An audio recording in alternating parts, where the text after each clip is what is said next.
മസ്ജിദുൽ ഗമാമയിൽ നിന്ന് ഇറങ്ങുമ്പോൾ കാണുന്ന മസ്ജിദാണ് മസ്ജിദ് അബൂബക്കർ. മസ്ജിദ് അബൂബക്കർ സിദ്ദീഖിനെ കുറിച്ചും പറയുന്നത് ഇതും ഉമർ ബിൻ അബ്ദുൽ അസീസ് റളിയല്ലാഹു അൻഹു, ഉമയ്യത്ത് ഭരണാധികാരിയായിരുന്ന ഖലീഫ ഉമർ ബിൻ അബ്ദുൽ അസീസ്, അദ്ദേഹം ഒരുപാട് പരിഷ്കരണങ്ങൾ മദീനയിൽ കൊണ്ടുവന്നിട്ടുണ്ട്. അതിൽ പെട്ടതാണ് ഇതെല്ലാം. ഇവിടെ എല്ലാം മുത്തുനബി സല്ലല്ലാഹു അലൈഹി വസല്ലം നമസ്കരിച്ചിരുന്ന സ്ഥലങ്ങളാണ്. അബൂബക്കർ സിദ്ദീഖ് റളിയല്ലാഹു അൻഹുവിന്റെ പേരിലാണ് ഈ മസ്ജിദ് അറിയപ്പെടുന്നത്.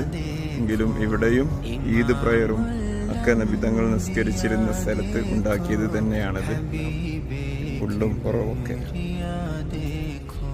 ചെറിയൊരു മസ്ജിദ്, ഒരു വൃത്താകൃതിയിലുള്ള.